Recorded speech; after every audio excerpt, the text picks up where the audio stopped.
Oke, kali ini kita akan membahas tentang sejarah fisika, terutama tentang fisika klasik. Nah, sebelumnya kita coba melihat kembali tentang peran fisika terhadap perkembangan ilmu pengetahuan dan teknologi. Nah, kita ketahui bersama bahwa fisika merupakan salah satu ilmu pengetahuan terpenting dalam peradaban manusia. Fisika menempati posisi yang terbilang istimewa dalam kehidupan manusia. Dalam bergulirnya waktu, tidak bisa dipungkiri bahwa ilmu fisika mengalami banyak perkembangan dalam berbagai bidang. Bidang tersebut diantaranya adalah bidang fisika klasik dan fisika modern, bidang panas dan mekanika, serta bidang optik dan astronomi. Perjalanan waktu yang panjang itulah yang menyediakan sumber ilmu yang kita pakai hingga saat ini. Fisika klasik sendiri merupakan dasar dari perkembangan fisika modern atau fisika kuantum. Pembahasan fisika klasik yaitu masih terbatas pada pembahasan pada benda-benda makroskopis. Hal ini dapat kita ketahui dari cabang-cabang fisika klasik yaitu mekanika klasik, elektrodinamika klasik, dan termodinamika klasik. Jadi terdapat 3 cabang dari fisika klasik yaitu mekanika klasik, elektrodinamika klasik, dan termodinamika klasik. Sedangkan pembahasan fisika modern yaitu memiliki pembahasan pada permasalahan benda-benda yang bersifat mikroskopis, yakni yang tidak terjangkau oleh penglihatan manusia. Jadi perbedaannya pada fisika klasik yaitu benda-benda yang masih dijangkau oleh indera manusia, tetapi pada fisika modern yaitu jangkauannya lebih pada benda-benda mikroskopis yang tidak dijangkau oleh penglihatan manusia. Oke, kali ini bahasan kita adalah tentang fisika klasik. Nah, seperti yang saya sampaikan tadi bahwa fisika klasik terdiri dari 3 pembagian. Yang pertama yaitu mekanika klasik, di mana mekanika klasik sendiri yaitu cabang fisika yang menggambarkan dinamika partikel atau sistem partikel. Dinamika partikel kita sudah pelajari dari hukum-hukum Newton tentang gerak. Kita ketahui bersama terdapat 3 hukum Newton, yaitu hukum Newton 1, hukum 2 Newton, dan hukum 3 Newton. Kemudian yang kedua yaitu elektrodinamika klasik. Beberapa konsep yang ada pada perkembangan elektrodinamika klasik banyak dikemukakan oleh yang pertama Maxwell dengan persamaan yang kita kenal dengan persamaan Maxwell. Yang kedua adalah Gauss yang kemudian kita mengenal dengan hukum Gauss. Yang ketiga ada Michael Faraday yang kita kenal dengan persamaannya atau hukumnya yang kita sebut dengan hukum Faraday. Yang keempat adalah tentang hukum Lorentz yang dikemukakan oleh Lorentz. Yang pertama kita lihat persamaan Maxwell, yaitu adalah himpunan 4 diferensial parsial yang mendeskripsikan sifat-sifat medan listrik dan medan magnet serta hubungannya dengan sumber-sumbernya, baik muatan listrik maupun arus listrik.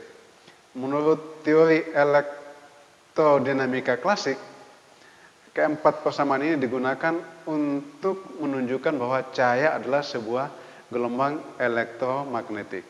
Jadi nanti di fisika modern kita akan membahas bahwa cahaya memiliki 2 sifat, yaitu dualisme sifat, yaitu yang sering disebut sebagai dualisme gelombang partikel, yaitu bersifat sebagai gelombang dan bersifat sebagai cahaya. Ketika bersifat sebagai gelombang, maka cahaya bisa menembus, contohnya kaca.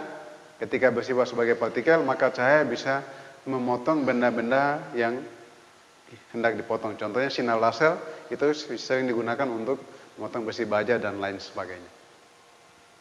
Yang ketiga, yang cabang dari fisika klasik yaitu termodinamika klasik. Termodinamika adalah cabang ilmu pengetahuan yang membahas antara panas dan bentuk-bentuk energi lainnya. Hukum pertama dari termodinamika menyatakan bahwa energi tidak dapat diciptakan dan tidak dapat dimusnahkan. Namun energi tersebut dapat diubah dari satu bentuk ke bentuk yang lain. Hukum ini mengatur bahwa semua perubahan bentuk energi secara kuantitatif tidak membatasi arah perubahan bentuk itu. Entah itu dari berubah kemana atau dari apa kemana. Tapi yang jelasnya bahwa sini dikatakan bahwa energi itu selalu ada. Hanya berubah bentuk dari satu bentuk ke bentuk yang lainnya. Tetapi pada kenyataannya tidak ada kemungkinan terjadinya proses di mana proses tersebut menjadi satu-satunya hasil dari perpindahan bersih panas dari satu tempat ke suhu yang lebih rendah. Jadi maksudnya bahwa energi tadi yang berubah tidak selamanya berubah total dari energi yang satu ke energi yang lain. Pasti ada perubahan-perubahan lain yang ditimbulkan atau yang berubah menjadi bentuk energi yang lain. Pernyataan tersebut mengandung kebenaran secara eksperimental. Ini dikenal dengan hukum kedua termodinamika. Hukum kedua termodinamika. Oke, selanjutnya kita akan membahas tokoh-tokoh yang berperan pada perkembangan fisika klasik. Yang pertama yaitu Nicolas Leonard Sadi Carnot. Nicolas Leonard Sadi Carnot adalah ilmuwan Perancis yang lahir kurang lebih tahun 1796. Dan meninggal pada umur 36 tahun. Carnot menemukan dan merumuskan hukum kedua termodinamika dan memberikan model universal atas mesin panas.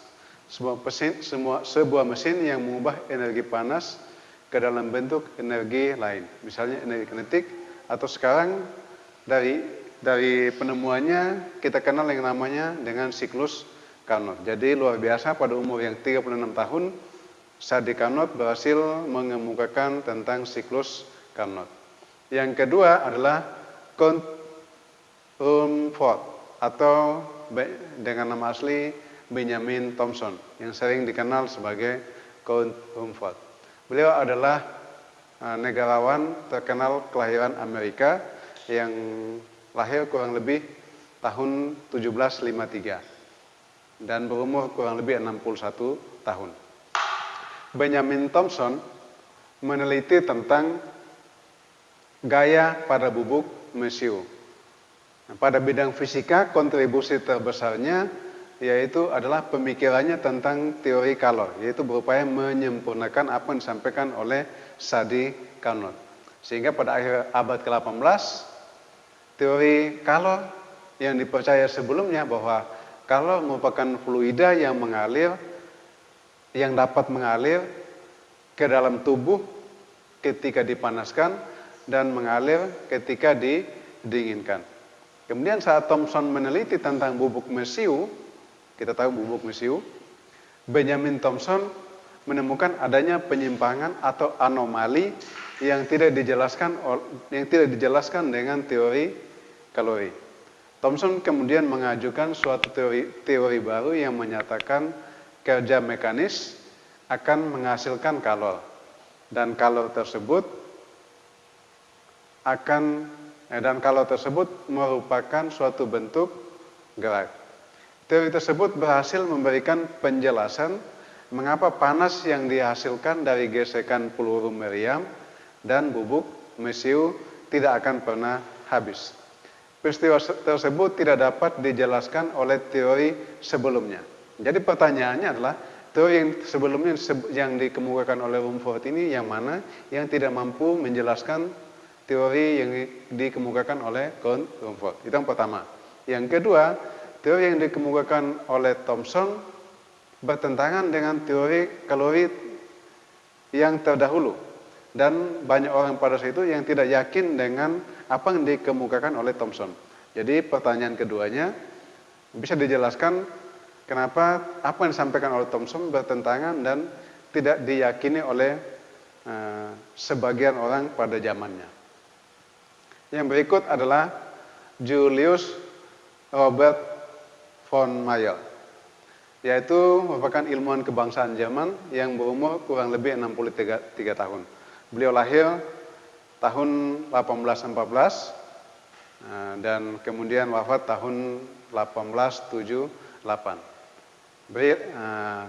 Julius Robert von Mayer merupakan fisikawan dan seorang dokter yang memprakarsai tentang termodinamika.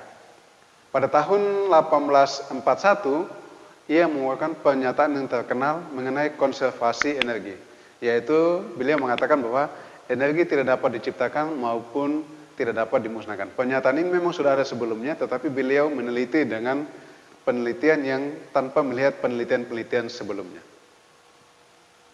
Kemudian yang berikut kita kenal ada ilmuwan yang bernama James Prescott Joule.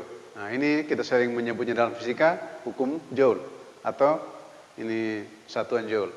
Jadi James Prescott Joule adalah ilmuwan Inggris yang berumur kurang lebih 70 tahun. Beliau lahir tahun 1818 sampai 1889.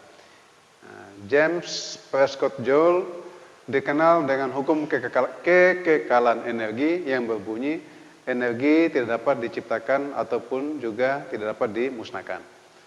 James Prescott Joule berhasil membuktikan bahwa panas atau kalori tak lain adalah suatu bentuk energi. Dengan demikian, ia berhasil mematahkan teori kalorik, yaitu teori yang menyatakan bahwa panas sebagai zat air, yang teori sebelumnya. Sehingga sebagai bentuk penghargaan terhadap apa yang dikemukakan, maka salah satu satuan dinamai menggunakan namanya yaitu satuan Joule. Yang berikut adalah Hermann von Helmholtz. Nah, ini nanti kalau kita belajar di fisika kuantum, kita akan sering mendapat atau menemukan hukum Helmholtz.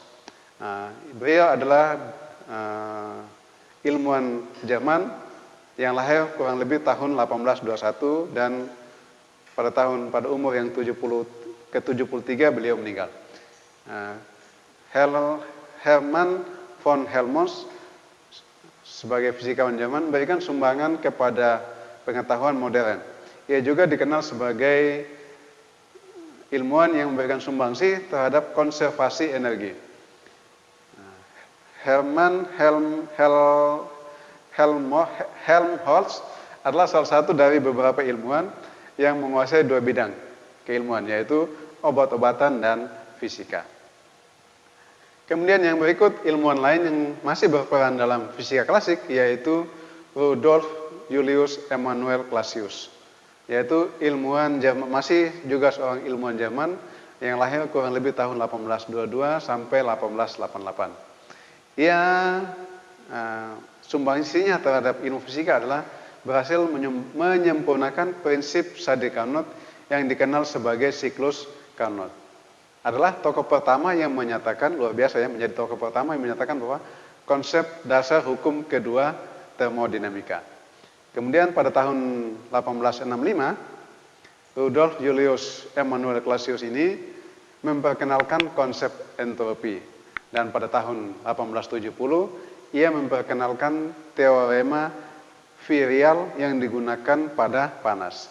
Jadi pertanyaan selanjutnya yang perlu dijelaskan, yang disebut dengan konsep entropi itu apa? Dan teorema virial itu seperti apa? Berikut ilmuwan selanjutnya adalah William Thomson atau sering dikenal sebagai Lord Kelvin. William Thomson lahir pada tahun 1824. Kemudian pada tahun 1848 Thomson mengusulkan termometer absolut. Nah, tadi ia dikenal sebagai Lord Kelvin.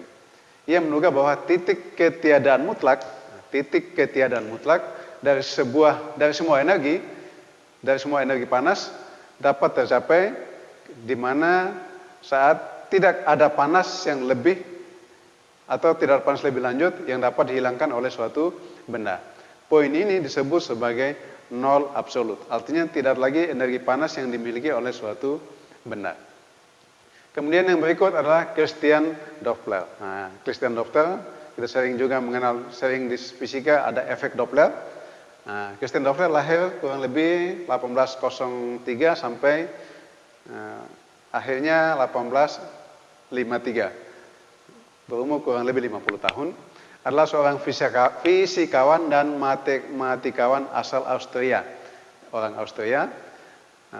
Doppler terkenal atas kontribusinya dalam menyusun prinsip tentang sebuah fenomena yang dinamakan efek Doppler. Jadi nanti kalian bisa pelajari, yang menjadi tugas selanjutnya adalah efek Doppler itu seperti apa. Kemudian pada tahun 1842, Doppler atau Christian Doppler mengemukakan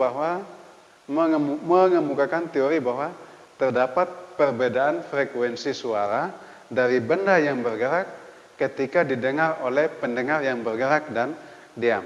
Menurut Doppler, terdapat perbedaan ketika kita mendengar benda yang bergerak dan benda yang diam. Teori ini juga dapat menjelaskan tampilan warna pada bintang yang bergerak relatif terhadap bumi. Jadi, itu pernyataan dari efek Doppler atau sumbangsinya terhadap perkembangan ilmu fisika. Yang berikut ada Thomas Alva Edison. Nah, ini pasti kita sudah tahu bersama bahwa beliau adalah penemu lampu pijar. Jadi Thomas Alva Edison dilahirkan kurang lebih pada tahun 1847. Ia menemukan lampu pijar pertama pada tahun 1879 yang mampu menyala selama 40 jam. Nah, selain menemukan lampu pijar, terdapat kurang lebih 1039 hak paten yang dimiliki oleh Thomas Alva Edison. 1039 hak paten, luar biasa, banyak sekali. Kemudian yang berikut adalah Augustin Jean Fresnel, yaitu ilmuwan kebangsaan Prancis yang lahir pada tahun 1788. Jean Fresnel atau Augustin Jean Fresnel menemukan persamaan Fresnel pada gelombang dan reflektivitasnya. Juga membentuk dasar untuk banyak aplikasi di komputer grafis saat ini. Terdapat 3 hukum yang dikemukakan oleh Fresnel dengan bekerjasama dengan ilmuwan lain yaitu Arago. Yang pertama, dua ortogonal koheren gelombang terpolarisasi linear tidak dapat mengganggu. Jadi yang pertama, dua ortogonal koheren gelombang terpolarisasi linear tidak dapat mengganggu. Yang kedua, hukum yang kedua dari Fresnel-Arago adalah dua koheren gelombang paralel terpolarisasi linear akan campur tangan dalam cara yang sama secara alami. Seperti cahaya alami. Yang ketiga yaitu kedua konstituen ortogonal terpolarisasi linear cahaya alami tidak dapat mengganggu untuk membentuk pola interferensi yang mudah diamati. Bahkan jika diputar ke posisi, bahkan jika diputar, karena mereka tidak koheren. Kemudian yang berikut adalah Michael Faraday.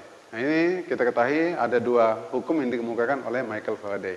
Michael Faraday sendiri adalah ilmuwan yang lahir kurang lebih pada tahun 1791, kemudian wafat pada tahun 1867 pada umur 75 tahun. Terdapat 2 hukum Faraday. Yang pertama, massa SAT yang terbentuk pada masing-masing elektroda sebanding dengan kuat arus atau arus listrik yang mengalir pada elektrolisis tersebut. Yang kedua, hukum kedua Faraday yaitu massa dari macam-macam SAT yang diendapkan pada masing-masing elektroda terbentuk pada masing-masing elektroda oleh arus listrik yang sama banyaknya akan sebanding dengan berat ekuivalen masing-masing SAT tersebut. Kemudian yang berikut adalah James Clerk Maxwell, yaitu ilmuwan kebangsaan Skotlandia yang lahir kurang lebih pada tahun 1831, kemudian wafat pada tahun 1879 pada umur 48 tahun. Maxwell banyak memiliki sumbangsinya terhadap fisika dan matematika. Ia pertama kali menulis hukum magnetisme dan kelistrikan secara matematis atau dalam rumus matematika. Nah, pada tahun 1864, Maxwell membuktikan bahwa gelombang elektromagnetik ialah gabungan dari osilasi medan listrik dan magnetik. Oke, selanjutnya yang perlu kalian pahami adalah bahwa tadi kita sudah kemukakan bahwa fisika klasik itu terdapat 3 cabangnya, yaitu mekanika klasik, elektrodinamika klasik, dan termodinamika klasik. Jadi harapan materi ini adik-adik bisa mengetahui terdapat beberapa tokoh yang memiliki peran penting dalam perkembangan fisika klasik. Nah, semoga materi ini bisa bermanfaat dan bisa berguna bagi perkembangan pengetahuan kita terhadap sejarah fisika.